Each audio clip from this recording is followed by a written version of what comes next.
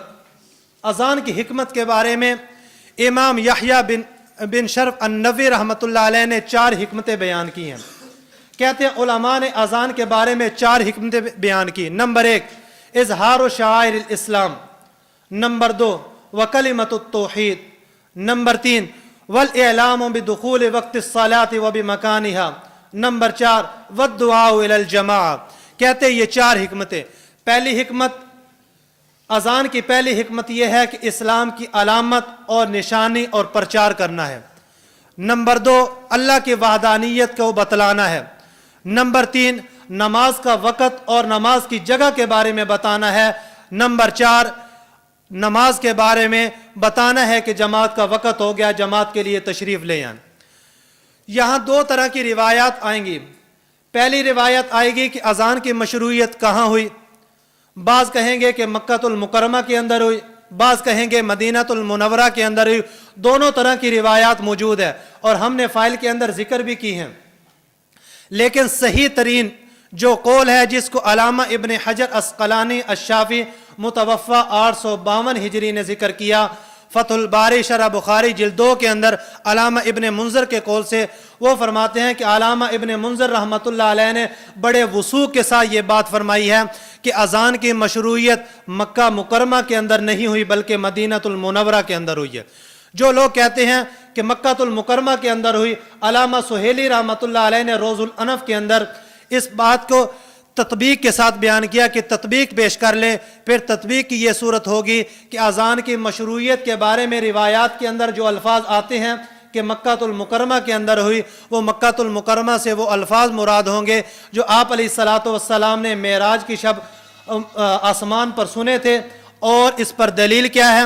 کہتے اس پر دلیل یہ ہے جب حضرت عبداللہ بن زید رضی اللہ تعالیٰ عنہ نے اپنا خواب آپ علیہ الصلوۃ والسلام کو بتایا تھا, آپ علیہ الصلوۃ والسلام نے جن الفاظ کو کہا تھا فرمایا تھا ان ھذہ لرؤیا حق, کہ یہ الفاظ بالکل صحیح ہے اور یہ خواب بالکل صحیح ہے. اس الفاظ کو صحیح کہنا آپ علیہ الصلوۃ والسلام کی دلیل ہے. آپ نے ان کلمات کو سنا تھا اور وہ کہاں سنا تھا؟ وہ معراج کی شب آپ نے سنا تھا.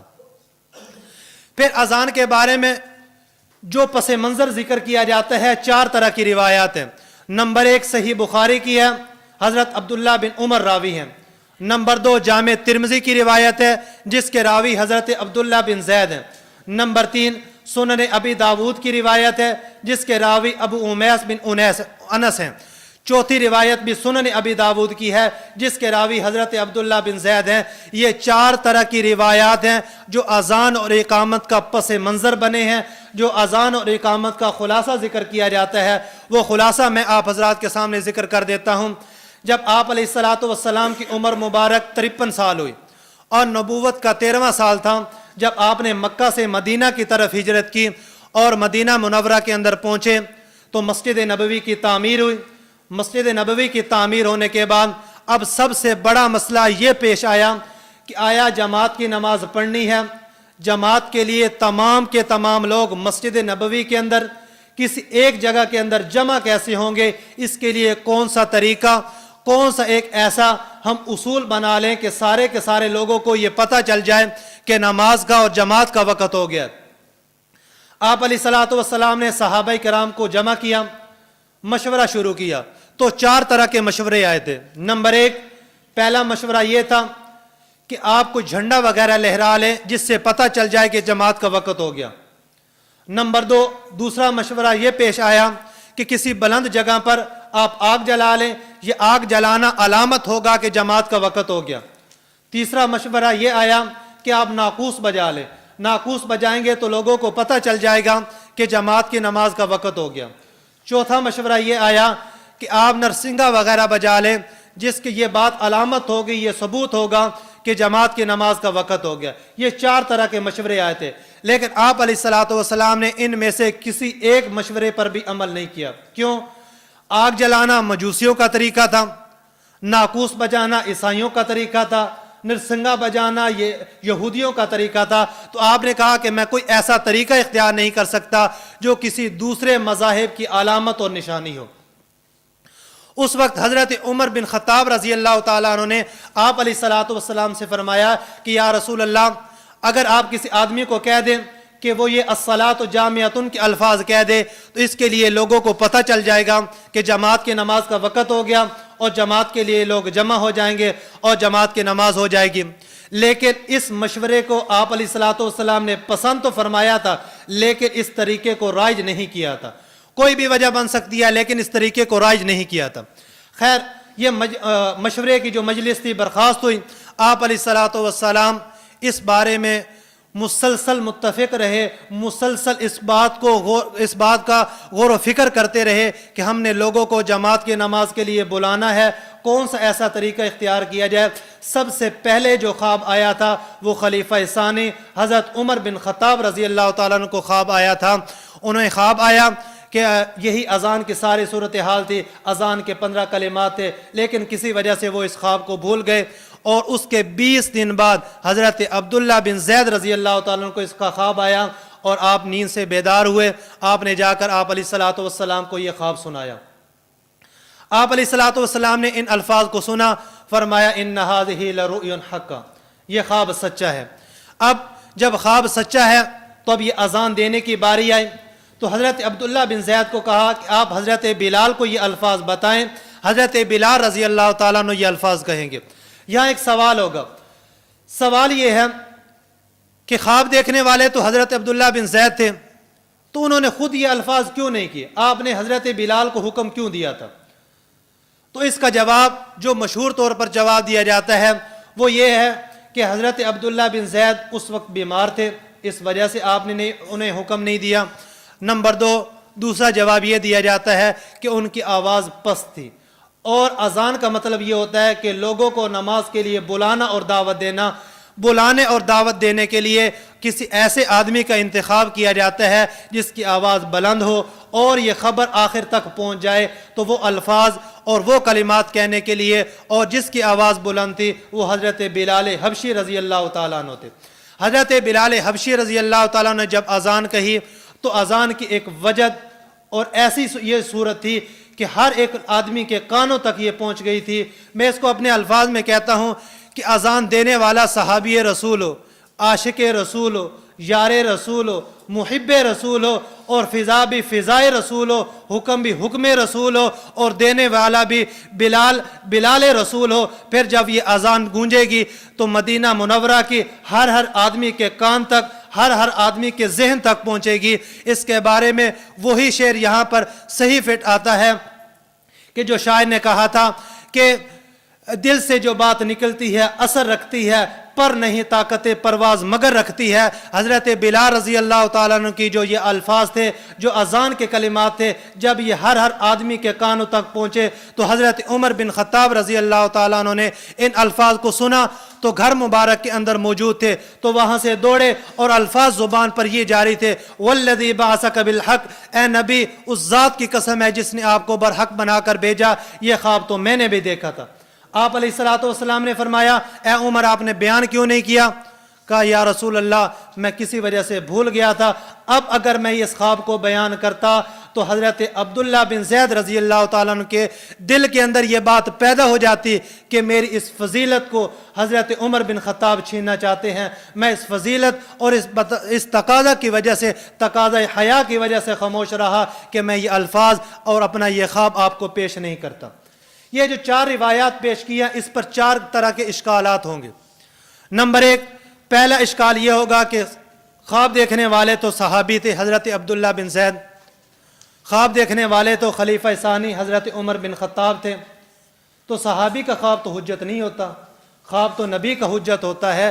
تو آپ نے جو اذان کی مشروعیت کے قائل ہیں، کہتے ہیں کہ اذان کی مشروعیت ہے، تو یہ جو اذان کی مشروعیت ہوئی یہ تو ایک صحابی کے خواب کی وجہ سے ہوئی، حضور کے حکم کی وجہ سے تو نہیں ہوئی، حضور کے خواب کی وجہ سے تو نہیں ہوئی۔ سوال تو ہے نا، ہم نبی کے خواب کو حجت مانتے ہیں نا، اور نبی کے خواب کو دلیل مانتے ہیں، تو خواب دیکھنے والے تو صحابی تھے، حضرت عبداللہ بن زید تھے، حضرت عمر بن خطاب تھے، تو ہم نے ایک صحابی کے خواب کو لے کر دین کا ایک مسئلہ بنایا ہے۔ ہم نے صحابی کے خواب کو لے کر اذان کو دین اسلام کی اور اذان کو ایک مشروعیت بنا لیا ہے، تو ہم نے تو صحابی کا خواب لیا ہے، نبی کا خواب تو نہیں لیا۔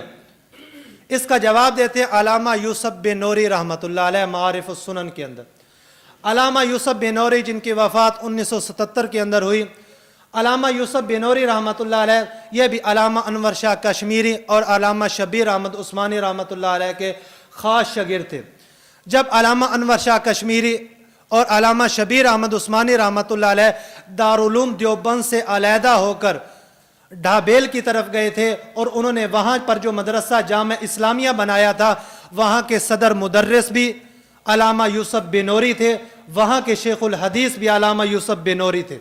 علامہ یوسف بنوری رحمۃ اللہ علیہ نے معارف السنن کی 6 جلدیں لکھی ہیں جو ترمذی شریف کی شرح ہے، لیکن یہ شرح مکمل نہیں ہے بلکہ آدھی کہہ لیں تو آدھی شرح تھی۔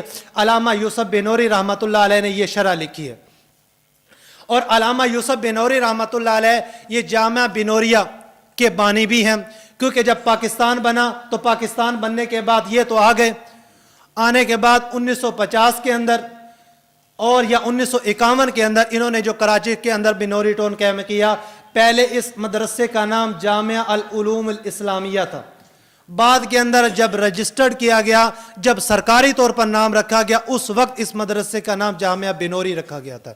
پہلے اس مدرسے کا نام جامعہ العلوم الاسلامیہ تھا۔ علامہ یوسف بنوری وہ ہیں، مفتی شفیع رحمۃ اللہ علیہ ان کے بارے میں فرمایا کرتے تھے، علامہ یوسف بنوری رحمۃ اللہ علیہ وہ آدمی ہے کہ جو صحیح معنی میں علامہ انور شاہ کشمیری کے علم کا حامل ہے۔ اور علامہ یوسف بنوری رحمۃ اللہ علیہ اپنے استاد کے بارے میں فرمایا کرتے تھے، علامہ انور شاہ کشمیری رحمۃ اللہ علیہ کے بارے میں، الذی کان فی عصرہ فی الحدیث والادب العربی، کہ میرے استاد میرے شیخ ایسے ہیں جو حدیث کے اندر بھی ماہر ہیں اور عربی ادب کے اندر بھی ماہر ہیں۔ یہ میں اس علامہ یوسف بنوری کی بات کر رہا ہوں۔ علامہ یوسف بنوری اس شبے کا اس کا جواب فرماتے ہیں، وہ فرماتے ہیں دیکھو کہ یہ جو ہم نے اذان کی مشروعیت کے قائل ہیں، ہم اذان کی مشروعیت کے قائل ہم اذان کی مشروعیت کے قائل ہونے میں آپ علیہ الصلوۃ والسلام کے حکم کی وجہ سے ہم نے یہ اذان مشروع کی ہے، نہ کہ صحابی کے عمل کی وجہ سے۔ فرماتے ہیں فکان الامر بامر النبی صلی اللہ علیہ وسلم لا برؤی صحابی فقط، ہم نے جو اذان کو مشروع قرار دیا ہے یہ حضور کے حکم کی وجہ سے قرار دیا۔ کیوں؟ آپ علیہ الصلوۃ والسلام نے حضرت عبداللہ بن زید کو کہا تھا نا کہ آپ جا کر حضرت بلال کو جا کر یہ کہیں، تو حکم تو دیا ہے، تو حضور کے حکم کی وجہ سے ہم نے اذان کی مشروعیت کے قائل ہے، نہ کہ صحابی کے خواب کی وجہ سے۔ دوسرا اشکال ہوگا کہ آپ نے جو پہلی روایت پیش کیا صحیح بخاری کی جس کے راوی حضرت عبداللہ بن زید ہیں، اس روایت سے پتہ چلتا ہے کہ آپ علیہ الصلوۃ والسلام نے جو اذان کو مشروع قرار دیا ہے یہ حضرت عمر کے مشورے سے قرار دیا۔ اولا تبعثون رجلا، حضرت عمر فرما رہے ہیں کہ آپ کسی آدمی کو بھیج دیں جو اذان کے یہ کلمات الصلاۃ جامعۃ یہ الفاظ کہے، یہ اذان کے کلمات کہے۔ اور سنن ابی داود کی روایت سے پتہ چلتا ہے کہ یہ خواب تو حضرت عبداللہ بن زید کو آیا۔ تو اس کا جواب دیا گیا، جواب دیتے ہیں، وہ فرماتے ہیں بھئی دیکھو یہ جو ہم نے اذان کی مشروعیت کے بارے میں دونوں طرح کی روایات کہ حضرت عمر نے فرمایا ہے یا حضرت عبداللہ بن زید کو آیا، دیکھیں صحیح بخاری کی روایت نمبر 1 اس کے اندر اجمال ہے، نمبر 2 حضرت عمر بن خطاب رضی اللہ تعالیٰ عنہ نے جن کے بارے میں کہا تھا کہ آپ کسی آدمی کو بھیج کر اذان کے کلمات کہلوا دے، اس سے یہ جو معہود اذان ہے یہ مراد نہیں ہے بلکہ اس سے مراد الصلاۃ جامعۃ کے الفاظ تھے۔ اور جو اذان آج کل کے دور کے اندر صحابہ کے دور سے لے کر آج تک چلی آ رہی ہے، وہ اذان وہ تھی جو حضرت عبداللہ بن زید رضی اللہ تعالیٰ نے خواب کے اندر دیکھی تھی، وہ اذان نہیں تھی جس کا حضرت عمر بن خطاب رضی اللہ تعالیٰ عنہ نے مشورہ دیا تھا۔ نمبر 2 دوسرا اشکال یہ ہوتا ہے کہ المعجم الاوسط کے اندر ایک روایت ہے جس سے پتہ چلتا ہے کہ خواب دیکھنے والے 2 صحابی نہیں تھے۔ ہم نے جو ماقبل کے اندر 4 روایات پیش کی، یا تو حضرت عمر بن خطاب کا نام ملتا ہے یا حضرت عبداللہ بن زید کا نام ملتا ہے، یہی 2 صحابی کا ہم نے نام ذکر کیا۔ وہ فرماتے نہیں، المعجم الاوسط کے اندر ایک اور صحابی